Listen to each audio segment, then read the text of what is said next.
ونعوذ بالله من شرور أنفسنا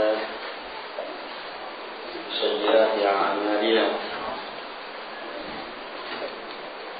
من يهده الله فلا مضل له ومن يضلل فلا هادي له وأشهد أن لا إله إلا الله وحده لا شريك له وأشهد أن محمدا عبده ورسوله يا أيها الذين آمنوا اتقوا الله حق تقاته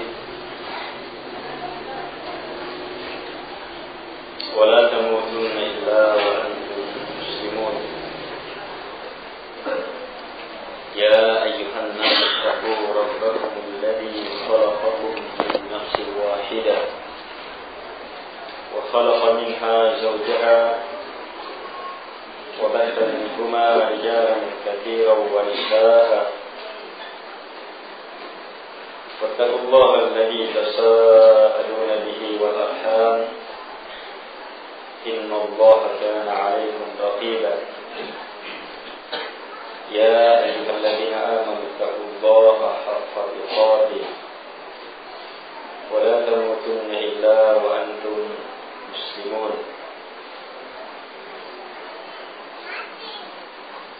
أما بعد فإن أصدق الحديث كتاب الله وخير الهدي هدي محمد صلى الله عليه وعلى آله وسلم وشر الأمور محدثاتها وكل محدثة بدعة وكل بدعة ضلالة وكل ضلالة في النار.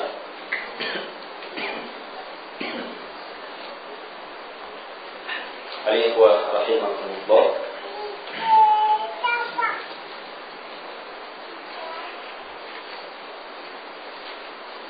kita lanjutkan kajian kita, yang mana akhir hadis yang kita baca, hadis Abi Hurairah tentang seorang lelaki yang minta wasiat, ya. Setelahnya baik.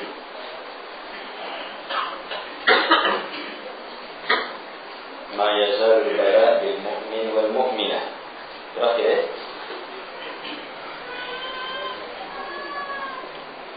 Baik. Hadis tentang ilmu yang datang dari Rasulullah SAW bahwa bala akan terus menerus menimpa lelaki dan wanita yang beriman pada diri dan anak-anaknya sampai mereka berjumpa dengan Allah Subhanahu wa taala dalam keadaan tidak mempunyai kesalahan lagi. Selanjutnya dengan hadis Abdullah bin Abbas radhiyallahu anhu.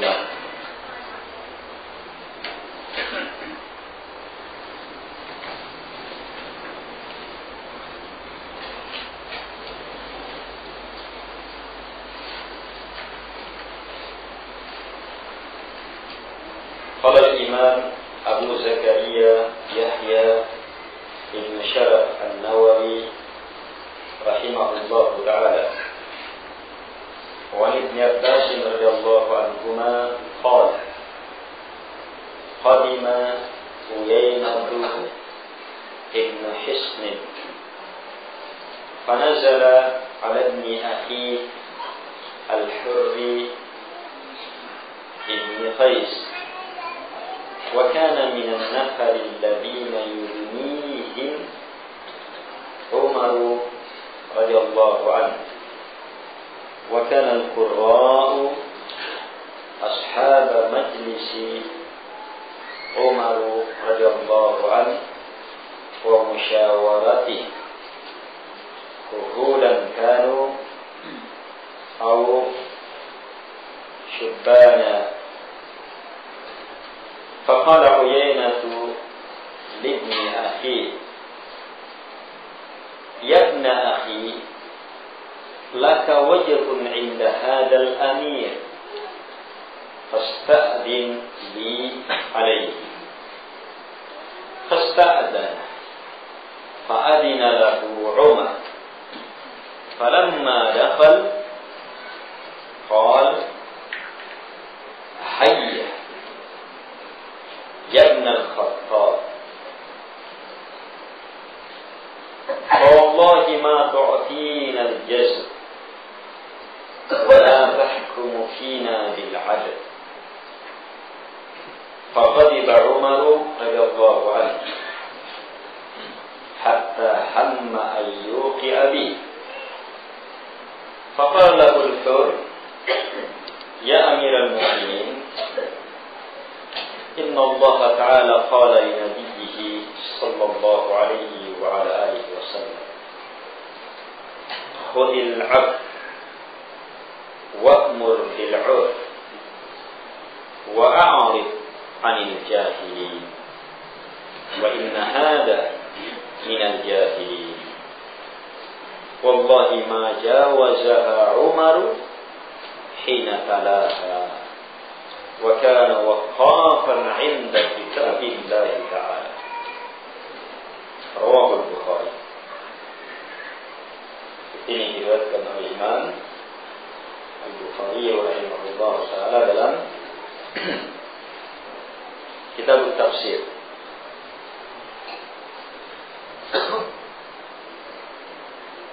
Baik.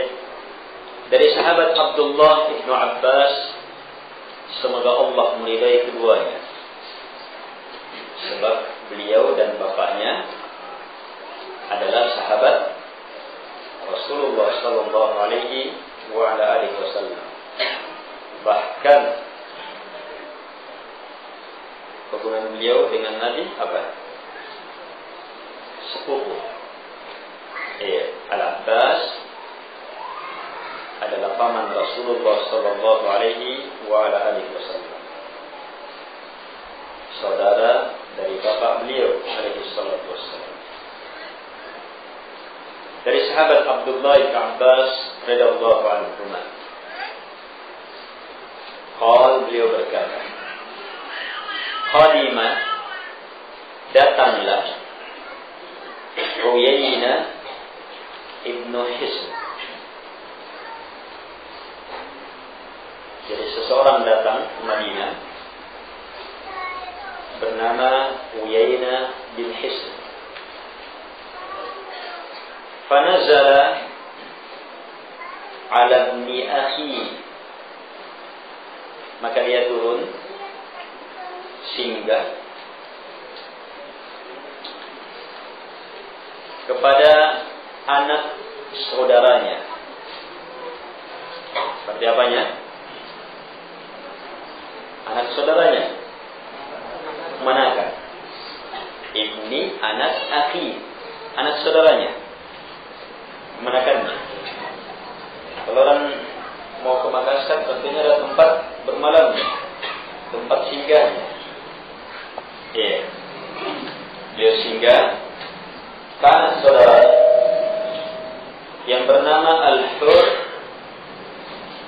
bin Qais. Al-Hur bin Qais rahimahullah ta'ala. Beliau ini bukan sembarang orang.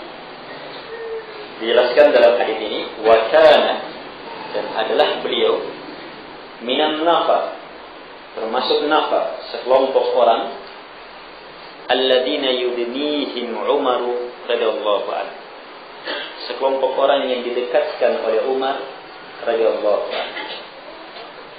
Ini berarti berada pada zaman kekhalifaan Umar radhiyallahu anhu. Penguasa kaum muslimin adalah Umar radhiyallahu anhu.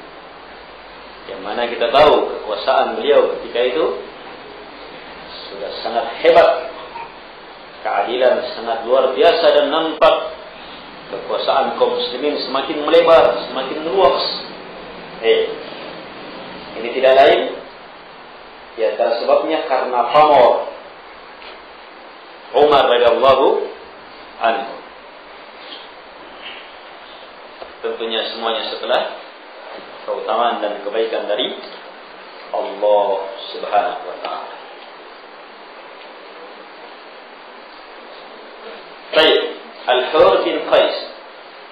termasuk orang yang didekatkan oleh Umar. Orang yang didekatkan untuk apa? Dijelaskan lebih jauh. Wa kana al-qurra adalah al-qurra. Al-qurra, kalau istilah kita sekarang qurra, qari. Iya. Kalau dulu zamannya Nabi qurra, para ulama, orang yang bukan sekedar hafal tapi sangat dalam ilmunya terhadap Quran. Para qurra ini sahabat duduknya Umar, ahli syuranya Umar radhiyallahu anhu. Dan mereka ada orang-orang yang sudah tua, ada juga yang masih muda. Yang Umar lihat kedalaman ilmu dan pahamnya. Di antaranya Al-Hur bin Qais. Tapi ada lebih mudah lagi dari itu, yang lebih duluan lagi dirangkul oleh Umar karena kedalaman ilmunya, yaitu sahabat yang meriwayatkan hadis ini, Abdullah Ibnu Abbas radhiyallahu anhu.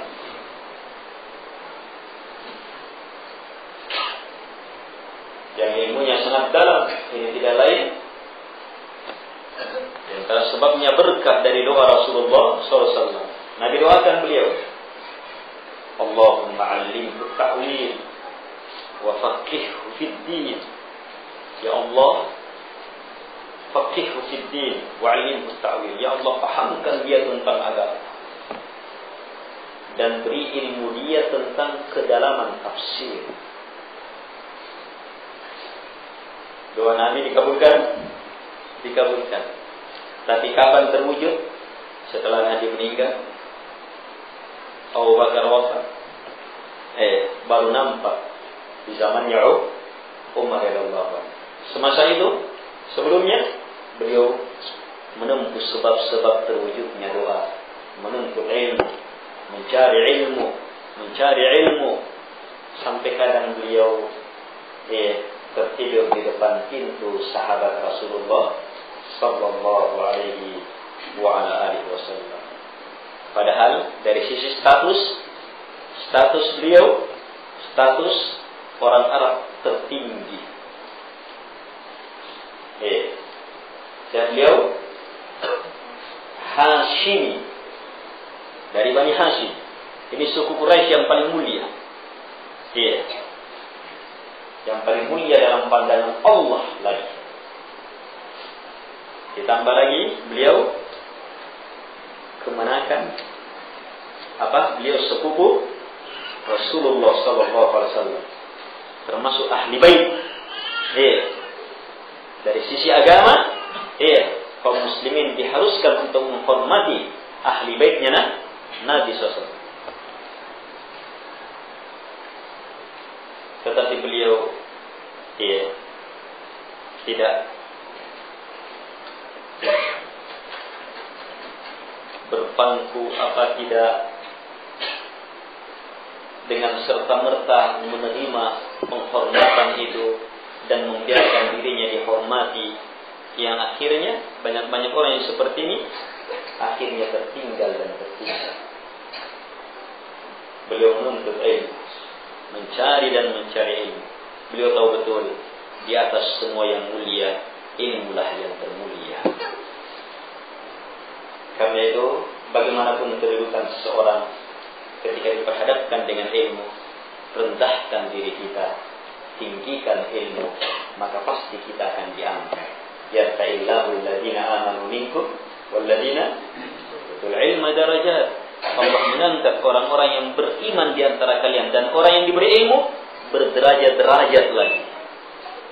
Coba lihat ilmu. Al-ikhwah rahimahumullah.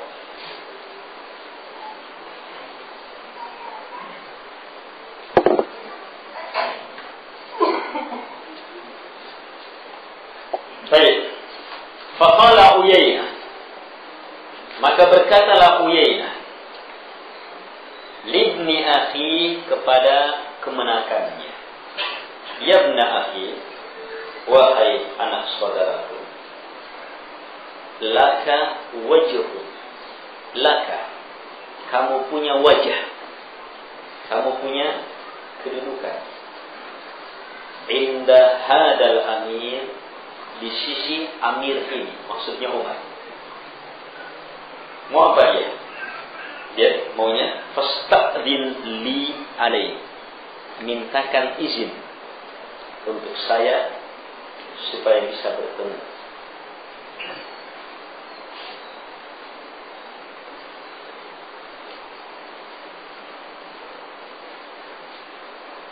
Baik, ini adab. Adab dari adab-adab yang harus dimiliki oleh seseorang. Harus ada izin, minta izin. Termasuk adab dalam meminta izin. Minta izin masuk rumah dengan salam. Berapa kali salamnya? 3 kali. Kalau sudah lewat 3 kali, pulang.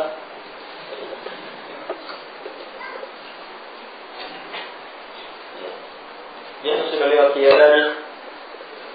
Sama ini ya, tapi lagi pintu belakang lagi.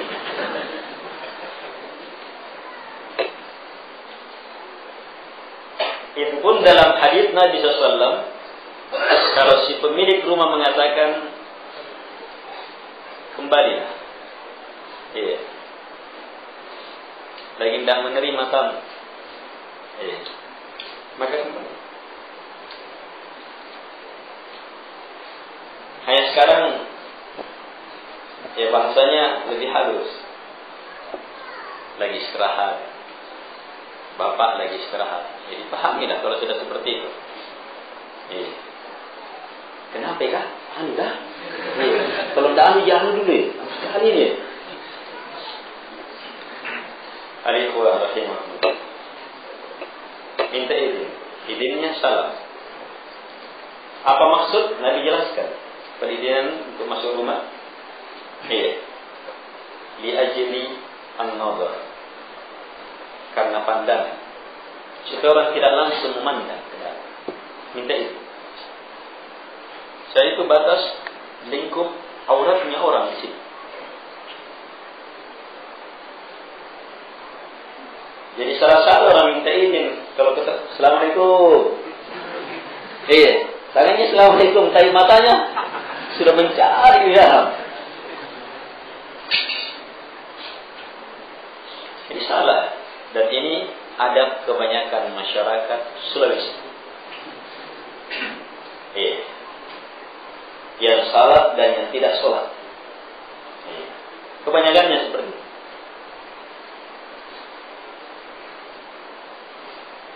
Apalagi kalau masyarakat awam sudah langsung masuk rumah itu.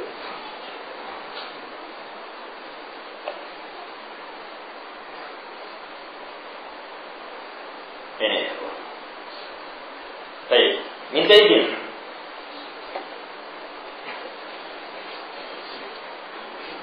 Apa Umar saja yang seperti ini? Nabi SAW pun demikian. Banyak hadis mereka minta izin kepada Nabi melalui siapa? Penjaga yang Nabi tugaskan di depan. Dia beritahu penjaga, saya ini mau ketemu. Masuk. Kalau tidak ada jawaban, ulangi 3 kali. Kalau pokoknya 3 kali, pulang. Ini istizan, minta izin. Dan ini adab yang sangat mulia. Untuk rumah, pandangan. Maksudnya adalah menjaga pandangan. Kalau ada yang pandangannya langsung masuk, dalam hadis Nabi, bisa langsung dihantam pasir mukanya.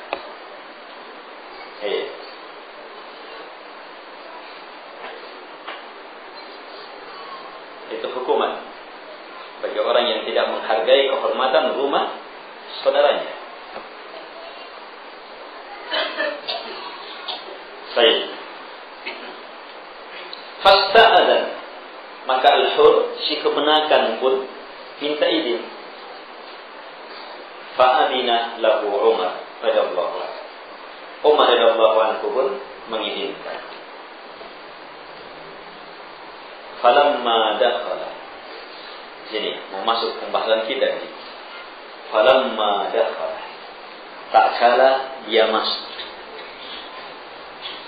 maka dia langsung mengatakan, hai. Kalimat yang intinya celaan dan pengingkaran. Ini kalimat kandungannya celaan, pengingkaran. Mengeluhkan umat. Kalau kita terjemah napa makan, kami pokoknya celaan, keluhan kepada dia. Setelah itu, ya Ibn al-Khattab, wahai anaknya Al-Khattab, Allah, demi Allah, pakai sumpah lagi, ma tu'atina al-jazlah, kamu tidak memberi kami dengan benar, pemberian tidak adil, wala tahkumu fina bil adil, kamu tidak menghukum, mengatur kami dengan adil.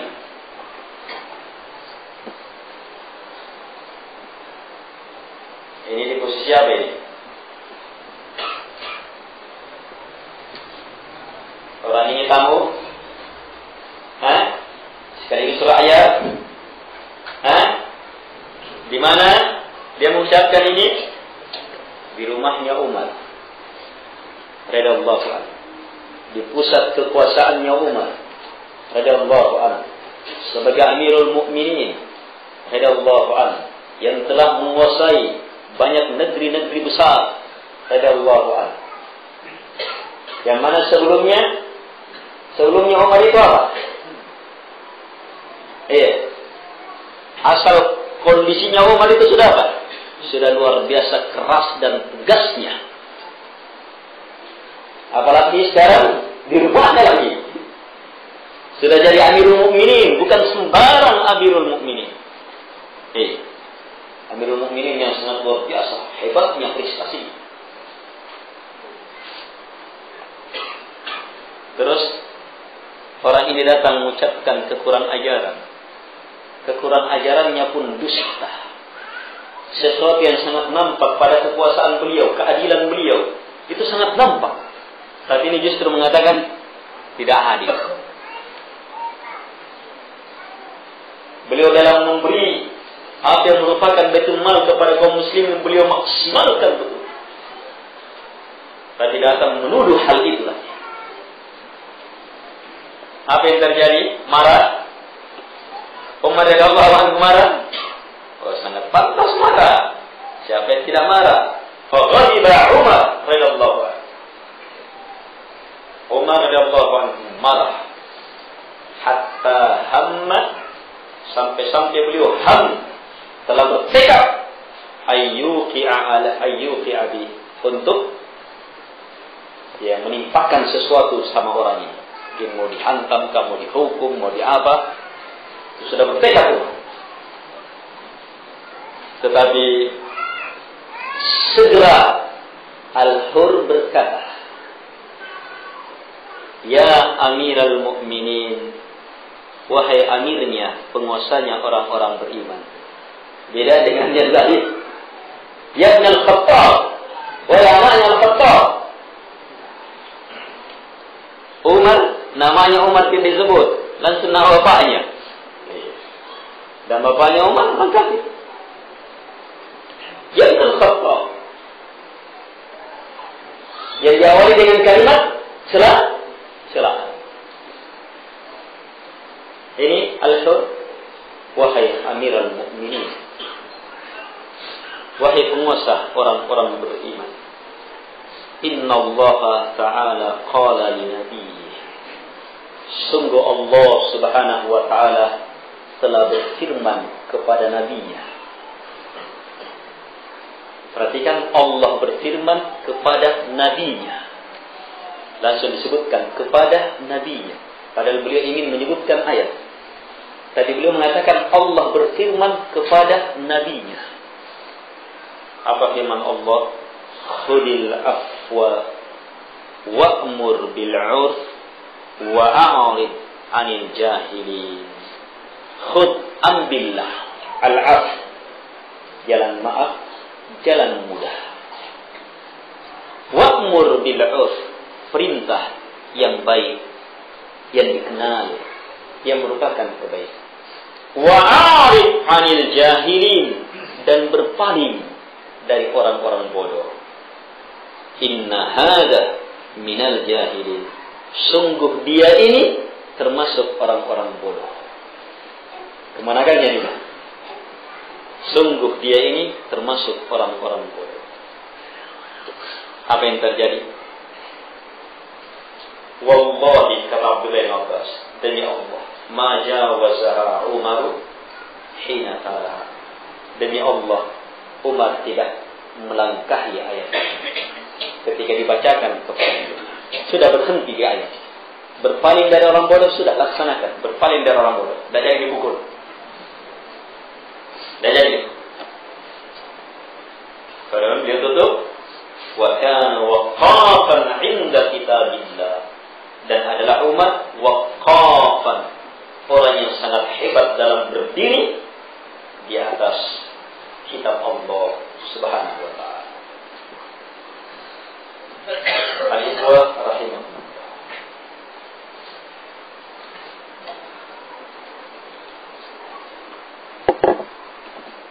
Hadis ini diriwayatkan oleh Imam Al-Bukhari rahimahullah ta'ala.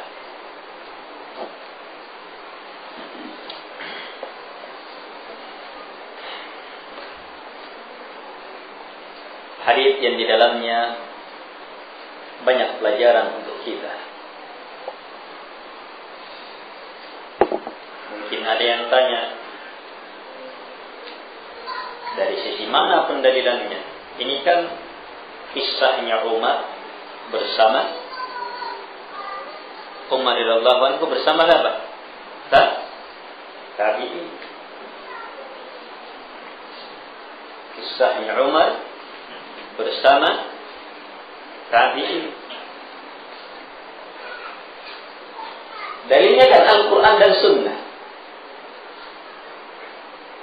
Kita mendapatkan ilmu, pertama, cara memahami ayat.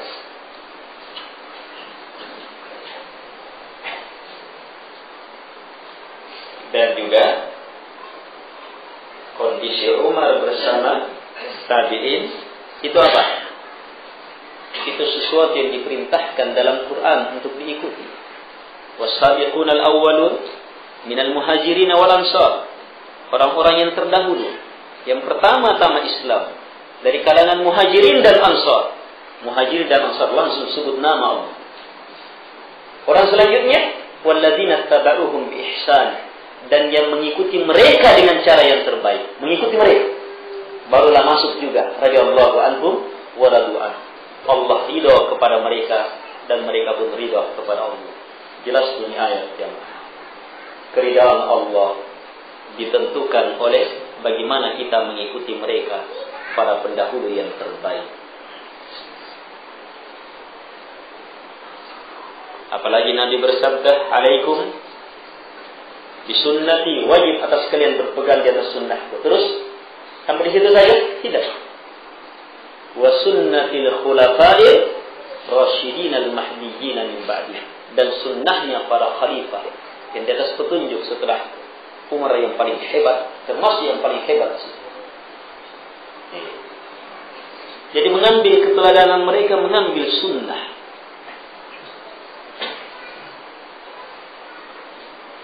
Ketika Nabi menjelaskan jalan keluar dari perpecahan, Nabi mengatakan, ma ana alaihi wa ashabi. Yang tetap satu itu, yang tidak berpecah adalah apa yang saya berada di atasnya dan ashabi, para sahabatku. Nabi sebutkan para sahabat sebagaimana Allah menyebutkan mereka. Jelasnya ini agama. Karena itu cermati.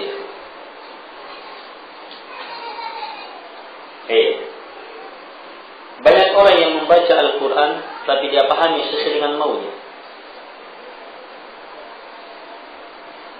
Kembalikan kepada maunya generasi terdahulu.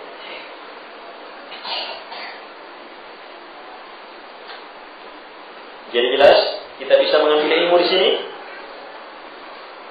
sesuai dengan kandungan ayat dan hadis Nabi sallallahu alaihi wasallam. Baik, ilmu yang sangat mendasar yang nampak dalam hadis ini adalah kesabaran Umar radhiyallahu anhu. Ini titik pembahasan. Kesabaran Umar radhiyallahu anhu, dan bahwa sabar itu tidak bertentangan dengan adanya marah. Tapi sabar adalah bagaimana menguasai marah. Dan disinilah kekuatan. Sebagaimana hadis yang sudah lewat. Ayo. Laisa syadidu bis-sur'ah. Innama syadidu man yamliku nafsahu 'indal ghadab. Bukan orang yang kuat, orang yang hebat, bukanlah pemenang yang mampu mengalahkan banyak orang dalam pertempuran pergulatan. Bukan itu. Tetapi yang kuat adalah yang mampu memiliki, menguasai dirinya di saat marah. Umar cukup dibacakan satu ayat. Lihat, kontak langsung. Padahal posisinya apa? Terlalu banyak sebab beliau mau marah. Dan memang dasarnya beliau orang yang luar biasa. Lihat di zamannya Nabi, ketika ada masalah sama orang-orang tertentu, apa dia bilang Umar? Ya Rasulullah, bagaimana kalau saya penggal saja lehernya? Ini kondisi apa ini? Ini sifat Umar ini. Ya Rasulullah, bagaimana kalau saya penggal saja lehernya? Sering dalam banyak hadis.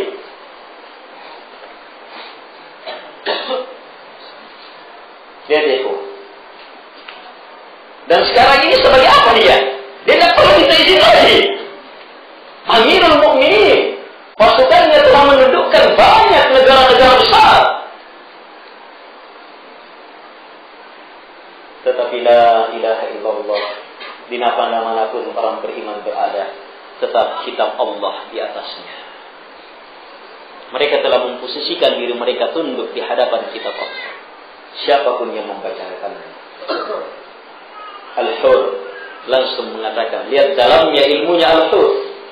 Lihat dalamnya ilmunya Al-Hur bin Qais. Dia tahu apa yang bisa merubah keadaan Umar radhiyallahu anhu. Ayat singkat. Khudil afwa wa'mur bil 'urf wa a'rid 'anil jahilin. Sungguh wahai Amirul Mukminin, ini termasuk orang bodoh. Allah perintahkan berpaling dari orang bodoh. Langsung Umar berhenti, berdiri di atas ayat. Laksanakan. Ini dan Umar ada Allah. Sama peristiwa wafatnya Rasulullah sallallahu alaihi wasallam.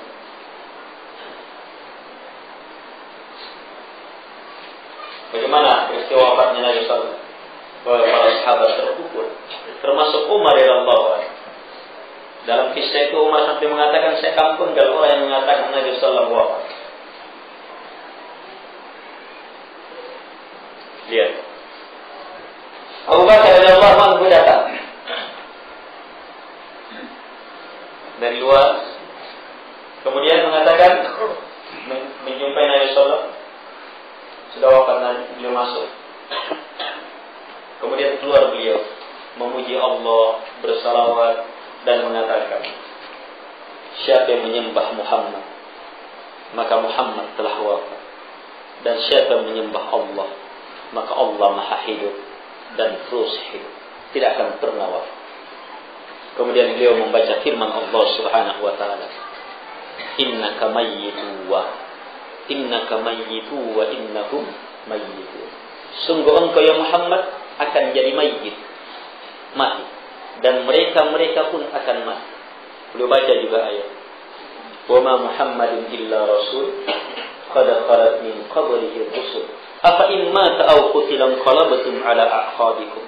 Muhammad tidak lain kecuali hanyalah rasul yang telah lewat, berarti telah wafat rasul-rasul sebelumnya. Apakah ketika dia mati atau dia terbunuh kalian berbalik ke belakang? Ini ayat seperti baru didengar oleh Umar. Begitu terbaca, Umar yang awalnya dalam posisi pokoknya siapa yang menentang dia sudah terlempar sudah kalau ditinggi. Tapi dengar ayat ini langsung roboh beliau. Tidak bisa lagi memijakkan kakinya, roboh. Lihat hebatnya ayat itu. Pengaruhnya terhadap manusia nomor 2 sebagai umat terbaik dari semua umat Nabi dan Rasul Allah Subhanahu wa taala.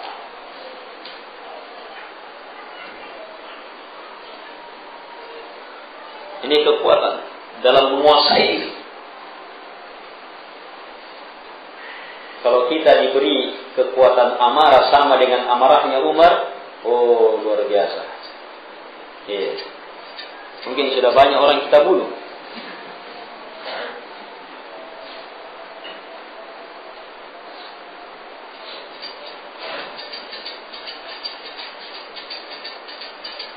Al-ikhwah rahimahullah. Sebanyak di antara kita sedikit saja tersinggung, padahal masalahnya tersinggung apa? Masalahnya dia sama temannya saja. Tapi sudah, jangankan temannya lainnya jadi temannya juga jadi ikut dia. Bahkan apa? Pengajian ikut disalahkan. Ayat-ayat Quran ikut disalahkan. Dia semakin memperbodoh dirinya, menjauhkan dirinya dari majelis ini.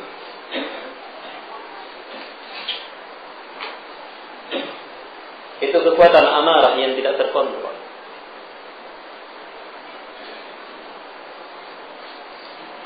Al-ikhwah rahimahullah. Bagaimana selamat darinya? Peristiwa umat memberi ilmu penting. Kontak seseorang terhadap Al-Quran itu penyelamat. Orang bisa lupa. Umar tidak semuanya, tidak setiap saat Umar langsung bisa ingat semua ayat. Tetapi yang penting adalah di saat ayat itu terbaca langsung kontak, laksanakan. Apapun keadaannya, dalam kondisi marah bagaimanapun juga, kontak ini bisa meredam semuanya. Ini kekuatan menguasai diri. Ketika diperhadapkan dengan ayat, langsung. Kalau yang sebelum-sebelumnya baca apa? A'udzu billahi minasyaitonir rajim. Ta'awudz, berserah kepada Allah. Dan banyak lagi hal-hal yang telah kita ungkap sebelumnya. Coba perhatikan ayat ini. Khudil afwa, ambillah al-af. Al-af artinya kemudahan. Kalau kita misalnya ada hak sama orang, ambil kemudahan. Jangan terlalu tuntut orang berlebihan. Walaupun memang haknya kita. Tapi ini ayat. Kita diajak menjadi orang yang lebih baik. Mudahkan. Walaupun itu hak kita, janganlah terlalu tuntut. Khudil af. Ambil kemudahan. Ambil yang terbaik, yang paling mudah bagi orang. Jelas? Dan ini sangat masuk akal. Sebab apa? Itu yang kita inginkan sama orang kan? Tidak. Itu yang kita inginkan kan sama orang. Kalau misalnya kita meminjam sama orang, pinjaman itu haknya orang, Iya. Ketika dia datang menagih, maunya kita apa? Maunya kita apa? Ya, separuhnya mau dulu nah.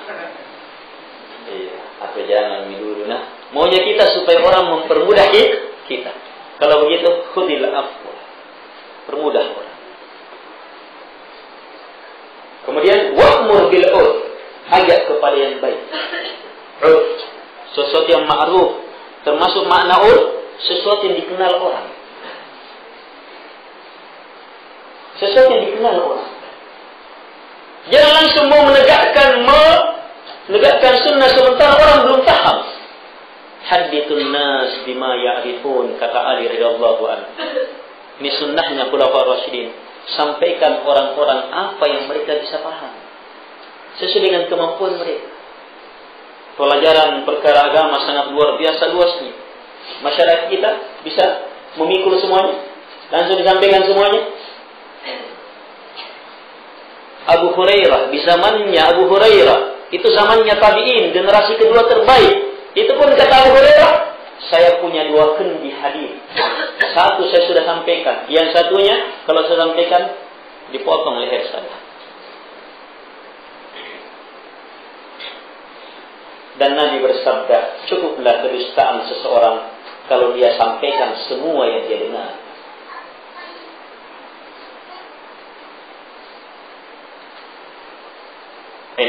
Ini ilmu penting.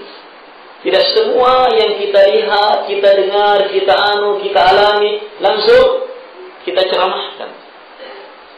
Langsung kita sikapi. Langsung. Wa'mur bil urf, ajak di atas urf yang baik, yang dikenal, yang ma'ruf, supaya orang beragama sesuai dengan kemampuannya. Kemudian wa'arid anil jahilin, berpaling dari orang-orang bodoh. Sebab kalau kamu ikuti, maka kamu jadi ikut bodoh, bertambah 2 orang bodoh. Tapi kalau kamu berbalik, selamat. Selamat 1 orang untuk jadi orang bodoh juga. Selamat. Iya kan? Terus yang bodoh ini disikapi seperti itu, bisa sadar. Oh iya, kenapa saya begini ya? Tidak dipeduli, tidak ditanggapi. Akhirnya apa? Pukulannya mentah. Dapat angin kosong. Tempat kosong yang dia pukul. Ini bisa menyadarkan dia, akhirnya tidak ada orang